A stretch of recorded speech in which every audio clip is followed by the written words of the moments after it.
Welcome to Fall Rise Give, a space where we invite you to dig into the real cause of your suffering, looking at opportunities for growth with a change in your beliefs, thoughts, and actions so you can be your true self and be inspired.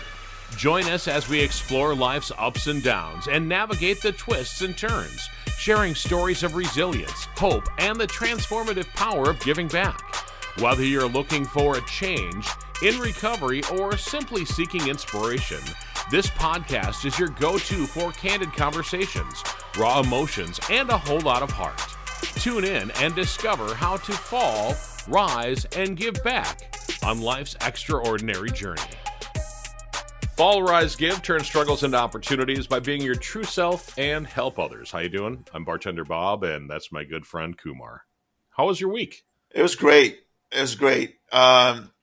The weekend was even better so far. So I went to University of Washington Husky football game yesterday. Great weather in the 70s.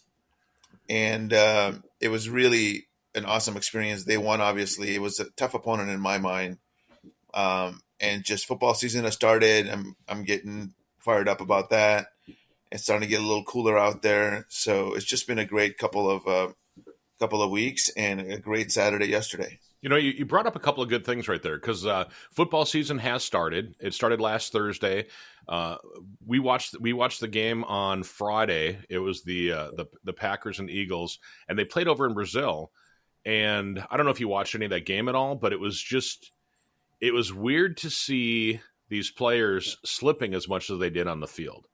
You know, they actually physically slipped when they were playing, and I would guess that as a football player or anybody that's in professional sports, that you'd want to have your stadium, you want to have your playing field to be right when you're playing. You know, you said that you watched the game yesterday. I mean, if the field was slippery, you think that the players would have done as well as they did? Probably not. And I think in the soccer stadium in Brazil, in Sao Paulo, I think that's where it was. The Packers played the Eagles.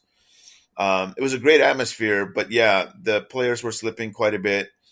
I think they're playing on a soccer stadium, and so that's probably why. I think it was probably natural turf instead of the artificial turf that the most NFL games are on. Yeah, it wasn't. I guess they had to switch shoes like partway through the game, but I still watched them. I still watched them slip and slide. But anyway, we digress. I'm grateful though for this time of the year. Like you mentioned, the whole weather thing.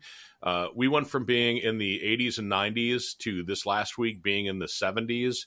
Nice and cool. Overnight's about 48 degrees. And I'll tell you what, it has just been beautiful. And it just makes me so happy and grateful to be in this area. Yeah, no, I think it's interesting. You're being grateful. And then today's topic being attitude of gratitude. Yeah. And then Thanksgiving is just around the corner, right? It's a couple of months away or 3 months away now, September, October, November. It's one of my favorite holidays. And so I'm super excited about that. I'm sure we'll talk about gratitude when that hits the season as well. But yeah, I was talking to some friends about attitude of gratitude, and it's such an important thing to be grateful. And we'll talk about some research and some things that I've been able to find out about actual research done on people who are more grateful. And it's one of the best things that I've been able to do. I'm in the group of guys, there's about 6 of us, that share a gratitude list every morning.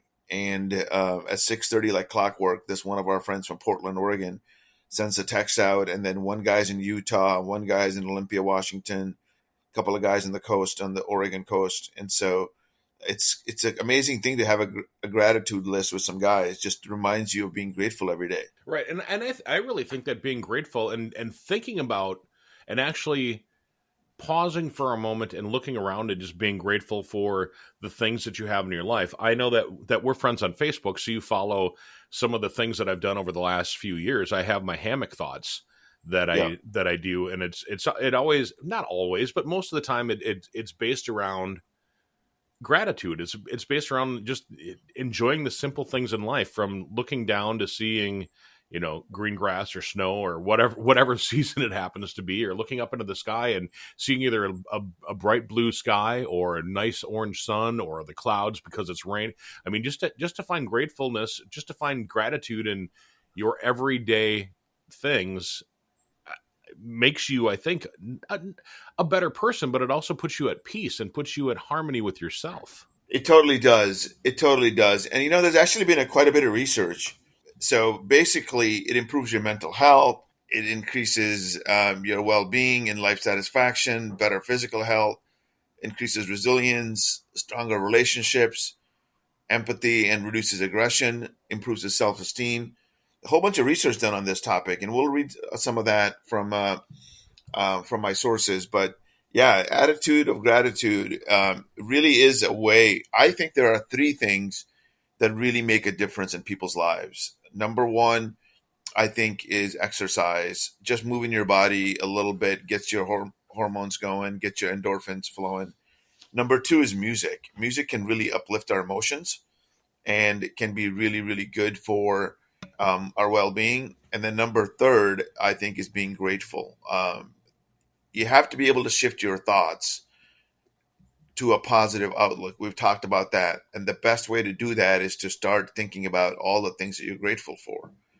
As soon as you start thinking about all the things you're grateful for, you start to think about this attitude of gratitude. And in this sense, start thinking about, abundance, that you have lots of great things happening in your life. And that's kind of the abundant thing. Abundance sometimes gets looped up into money, but I think in abundance, attitude is all around having a lot of things to be grateful for. So is the term attitude of gratitude, those words, is that a attitude adjustment saying, or is that just something that, because I've heard that many times, but I didn't know if it was directly correlation tied into the Alcoholics Anonymous program. I don't know for sure, but I do know that people do talk about gratitude a lot more in the attitude adjustment program Mm-hmm. than I've heard anywhere else in life. And so maybe that's a saying that comes out of that, probably does. And it's something that people really talk about is, hey, you have so many things to be grateful for. And it's really important that we take a pause, like you said, take inventory of all the good things that are happening in our lives. Just to be alive is one of those great things that comes out of hardcore alcoholics, right? Mm-hmm. They're so close to death. So many people die of alcoholism every year. And so for them, it's a big deal. And for people like me who are kind of your average mainstream drinkers who want to be sober, it's less of a life and death situation, but it's also a well-being and thriving in life where I want to be grateful for all the things so I can go ahead and focus on all the things that I want to achieve. And being grateful helps you achieve more. It doesn't make you complacent just by being grateful. Mm-hmm. The more positive you are, the more apt you are to do more positive things. It's kind of maybe a paradoxical intent that you think good things and good things happen. But if you start to be grateful, you don't get complacent. You start to benefit from just an attitude that allows you to think bigger, think more. While being complacent, you're starting to achieve more and start to think of positive thoughts. Now, do you think being part of the attitude adjustment program has put you into more, because you're around more like-minded people, so you're around people that that want to improve themselves and want to do better about getting rid of some of the vices that they've had, like drinking and drugs and et cetera, et cetera, that being around the like-minded people gives you more positive thoughts about different things and gives you that extra little push to be more grateful? Yeah, I think it definitely does. I think that's the best part about being around recovering alcoholics. Most of them haven't drank for a long time. There's a few members who are what we call day counters. We're counting days, 16 days, 17 days, 30 days, things like that. But most of the people in the program that I know are been there longer than 6 months. So they're really in it to not only recover, but also to thrive. And so we talk a lot about emotional sobriety. It's like, what are the reasons you actually drink? how do you manage your emotions? How do you pause before reacting? That's one of the best tools out there in life, is not to react to some statement that somebody said and get angry and frustrated and things like that. So we talk a lot about things like a lot of people have anger and they just now pause and reflect and don't react as much to what other people think. So there's a lot of great tools that come out of people who are working on emotional sobriety. And then the biggest thing that you get out of the program is what I call spiritual sobriety. How do you connect with your version of your God or your higher power? And so a lot of people talk about God shots or things that happen in their life that are like little miracles that Did you allow them to. did you say God shot? Like, Yeah, yeah, that's a big saying in attitude adjustment program. God shots are things like little miracles, or it could be big miracles, that kind of shows you that your higher power is looking out for you, mhm. and kind of like a little miracle that shows you. It's like a sign that says that you're connected to a higher power. Okay. It's a very popular saying, and a lot of people talk about God shots in the middle of a meeting, or like somebody will go on to a meeting, talk about a topic, and that's exactly what you needed to hear today. And something was reflecting in your life on that day, on that thing, and ends up being kind of like a little miracle or a little insight that you needed to hear. And that's what people call a God shot. It's funny that you say that, because Monique and I've had plenty of opportunities and experiences just in the last week where something has, and we've talked about it in the past about manifestation, that things just kind of happen when they need to happen. I mean, Yep. so that's kind of a similar uh, concept, maybe. It is. It is. And, it's funny. I was thinking originally topic for today, and maybe we'll talk about it more. We're not experts in manifestation. We're not, you and I are, there's a lot of people out there talking about manifestation, your dreams and all of this stuff. But Right. I think in small ways, we all manifest certain things. We've talked about my daughter being a great manifester, right? She manifests a trip to Europe. She manifests getting her college paid. She Mhm. manifests a great job that she's got in San Francisco. So certain people are really good at manifestation, but I think certain things we manifest just with our thoughts, the smaller things. So little miracles that we can say, feel like I have great parking karma. So even yesterday, yeah. So I feel like just because I have good parking karma, I was able to find a parking spot close to the stadium, and in the middle of the day, there's 60,000 people out there, and Right. and so I was able to manifest that. Everywhere I go, I usually find the right parking spot. So things like that. Now, if you were really the parking karma guy, you would be able to park. It would be right in front, and there would be time left on the meter. Yeah, yeah. No, we went to a movie the other day. I think it was Thursday night. We went to go see one of the Marvel DC movies. Forgot one of the guys' names. It was Deadpool and Wolverine, and it was great. And I found a parking spot right across the street from the maybe 10 yards back from the entrance to the movie theater. It's kind Right. of like an old town mainstream, which is now a suburb of Seattle. They have a mainstream kind of a movie theater, old school, and I found a parking spot just 10 to 20 yards away from the front door. Wow. See, lucky right there. And I've had that happen to me before in Chicago. So you've been to Chicago before, obviously. You ever been to the Lincoln Park Zoo? Yes, I love So that the place. Lincoln Park Zoo, it's free to get into. It costs $25 to park. So they get you either way. We were there right after COVID, and we were driving down the road to get to the Lincoln Park Zoo. There was parking on the street. I parallel parked, got in there. We walked. We went to the zoo. Zero cost in parking. Right. Then we wanted to go. We wanted to go to one of my favorite places, Chicago Pizza Subs and Grinders. They've got this bowl of pizza, and they make it the pizza in a bowl, and then they put the crust over the top, and then when they come out, they dump it out, and they have delicious sandwiches and stuff. We drove to go there, and there's usually a wait around the block to get in there. We Yeah, drive by. There's a parking spot right in front of the. I parallel parked, went in. No wait. We got in, sat down, ate. No cost in parking in Chicago 2 times in one day. yeah, Bam. yeah. You and I And that together, we probably downtown could park parking, anywhere. yeah, downtown parking in Chicago is unreal. It's like 40 or $50. Yeah. I think it starts out at like 35, $40 just on the outskirts for an of hour. downtown. For yeah, I don't, yeah, it's crazy. In minimum parking. Yeah, I love Chicago. My sister lives there in a suburb, and I'm actually going there in November. We'll be doing a broadcast from Chicago. I usually go to Chicago twice a month. It's a great place, and I'm excited about my favorite wide receiver, as we talked about. Rome Odunze plays for the Chicago Bears now. He was a ninth overall pick, and so I'm excited to see what he does today in the NFL games. But yeah, talking about God shots, I think there's miracles everywhere. I actually recently read a book called Signs. It's one of the top books on Amazon on spirituality. And this woman talks about signs are everywhere.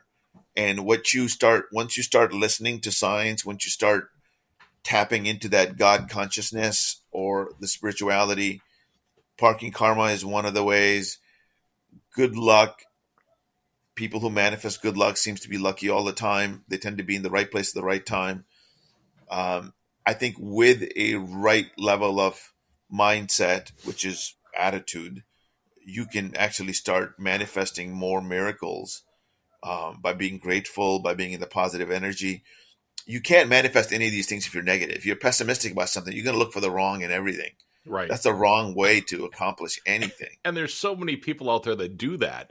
And I look at just going into work. There's so much being working in the service industry as I do. There's so much negativity that's there.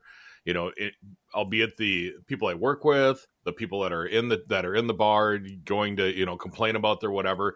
If you turn your stuff around and start looking at things in a positive attitude, you're going to end up having the attitude of gratitude, as we're talking about. You're going to start seeing the good in things rather than the negative in things. Yeah. And when you start thinking that way, the universe has this way through the law of attraction, attracting to you what your true heart's desires are. Mm-hmm. And you start to run into people with similar mindset. You start to maybe meet someone that you can start a business with or go on a dog walk with to talk about, whatever weather of the day or expertise in a particular book. Um, there's a famous author named Anne Lamott. She's the last person that would be a Christian. She was a drug addict. She was a smoker. She was a tennis player in high school and just had a real rough life and situation. And she talks about spirituality and God a lot. And I'm a huge fan of that book. And one of the guys in my gratitude list text message group just mentioned about anything written by Anne Lamott. I read a number of Anne Lamott books. And so you attract things that you like, that you see. And so for me, the law of attraction is that thing. What you're thinking about, you tend to see. So I don't know about you, but I used to have a Honda Accord, and I used to have a silver slash light champagne pink color Honda Accord. Me too. And I swear to God, I had that same car, and mine that's was funny. a 5-speed. Was yours a 5-speed? I don't think so. I think it was an Okay. automatic. All right. Yeah, Okay. yeah. So what you do is when you have a Honda Accord, you notice everybody else who has a Honda Accord. You start seeing all the Honda Accords in the market. And then you see the one with the silver or that pink champagne, and you look inside that even more. Who's driving that car? Are they like me or are they not like me? So your mind, your frontal cortex looks at certain things that are familiar to you and starts to look at certain things. Mm-hmm. I think I've talked to you about my new sports car that I bought back in February, March timeframe. Now, every time I see that car, I'm constantly looking in to see what kind of a person is driving that car. And so it's always about, for me, a reflection of that. And I also am very cautious about egos and making sure that I don't have the right level of ego because I have a sports SUV. I'm being very cautious about not driving in certain situations and making sure that I just being very careful about living in a positive, humble sort of a way. Life has this way of, making us humble by giving us challenges and struggles. And that's what we talk about in this show or this podcast. So I'm always very cautious about being very grateful for the car that I have, very grateful for the family that I have, the house that I have, the job that I have, to make sure that I don't take anything for granted, that I work as hard as I can in every situation. Hmm. But yeah, we all go through struggles. We all go through situations that get us down. It reminds me of something that happened to me this week. Um, that was a real bummer. I'll talk about that in a second, unless you have something you wanna bring up. Oftentimes miss things because you're not looking, because you don't notice the signs that you have. You know, when you're talking about noticing things and seeing the different things in your life that'll make your life better.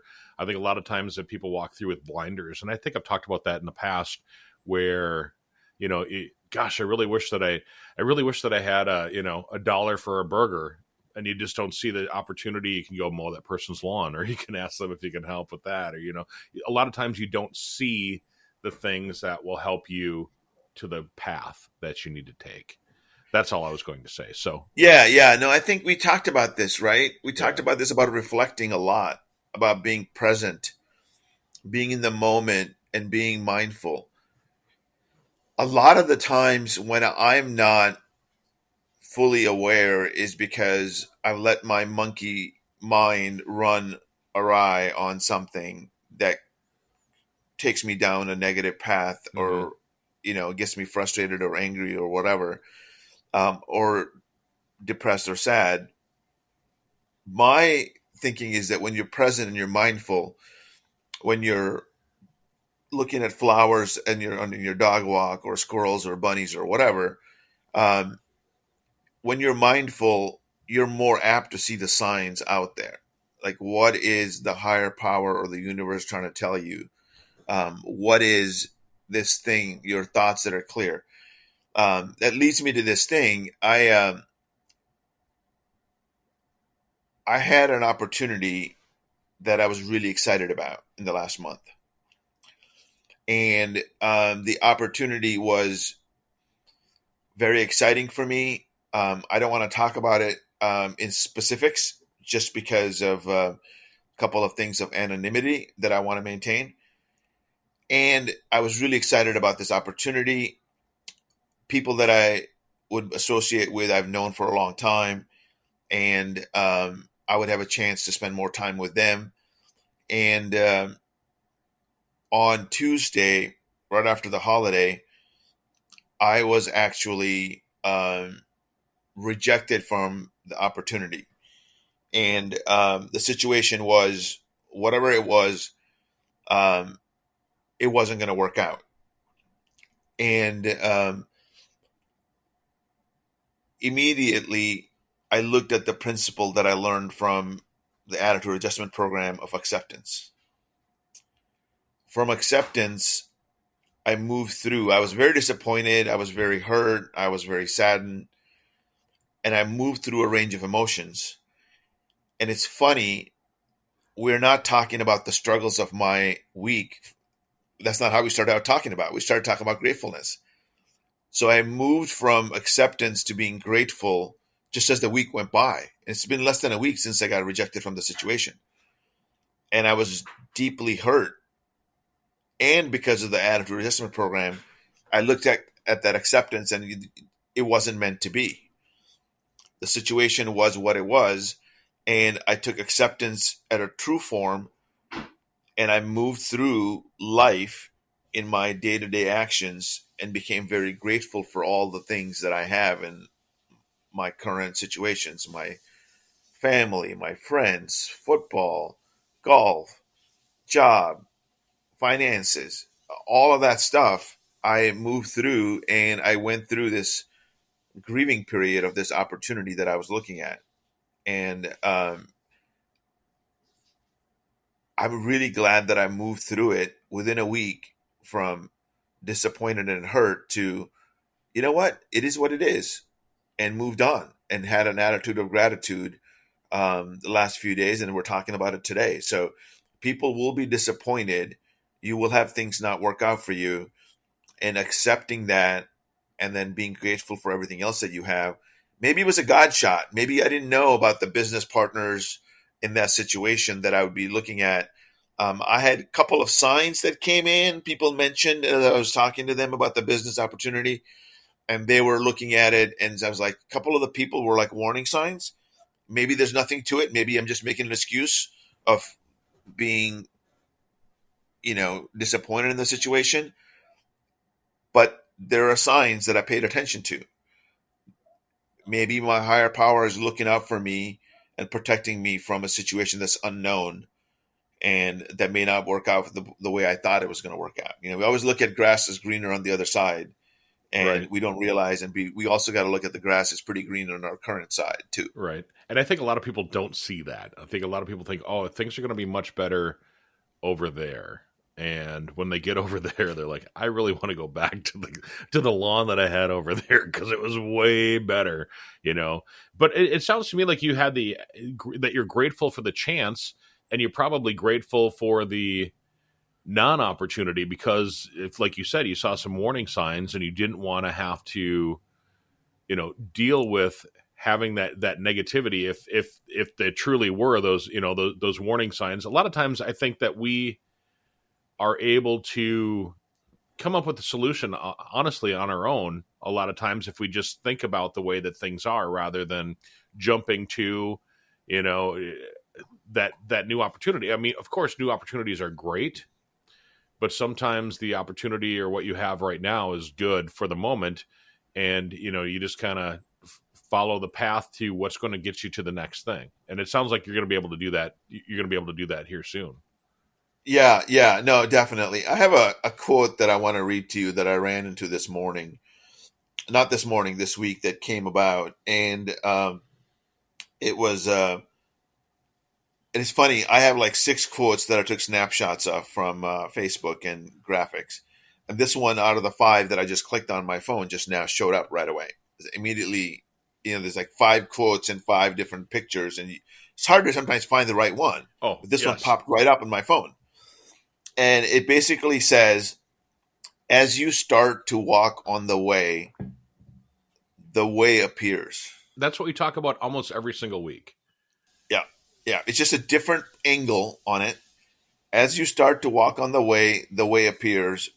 And a famous poet slash philosopher named Rumi, who was a Persian philosopher back in, I think, 1500 or 1600s.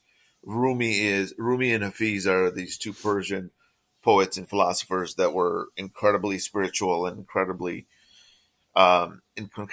deep. They talk a lot about everything about life, love, success, everything that has to do with life, I guess. And so, yeah, it's been so much of it is your mind. There's another quote that I want to read about the mind, and it's fascinating to me that again, the second quote out of the 6 pictures, I clicked on this picture number 4, and this quote popped up again on the phone. So there's definitely signs. We're meant to talk about it. And this one is a Greek philosopher that's saying this. You have power over your mind, not outside events. Truth. Realize this and you will find strength. So you have power over your mind, not outside events. Realize this and you will find strength. Marcus Aurelius said this, who was a Greek philosopher. So how do you control the mind? How do you think about changing your perspective in your mindset? And your mindset is really your attitude, right? That's what you can control. How do we shift our mind? We shift it. One of the ways, and research has shown all those benefits that I mentioned to you about gratitude, about being grateful. As soon as you turn on the faucet of gratefulness, you immediately turn on the positivity. You immediately turn on manifestation of all the things around what you're grateful for, what you attract. Your mind starts to shift to a positive attitude. And once you start getting to a positive attitude, you attract what you're thinking about. So all the positive emotions flow from being grateful. That's why I think the attitude of grateful is a great topic for today. And yeah, it just that's my final comment is if you want to shift your mindset, if you want to shift your thoughts, having an attitude of gratitude and thinking about what you're grateful for every single day and making a list of it, it's probably one of the best tools that I can recommend for anybody. Thank you for joining us on this episode of Fall, Rise, Give, where we explore stories of resilience, growth, and giving back. If you enjoyed today's episode, please visit our website at www.fallrisegive.com. Also consider subscribing to our podcast on your favorite platform and leaving us a review. Your feedback helps us to continue to bring you inspiring stories. Stay tuned for our next episode, and remember, every fall is a chance to rise, and every rise is an opportunity to give. Until next time, keep falling, rising, and giving. This is Fall, Rise, Give, produced by podcastforhire.com. Thank you for listening.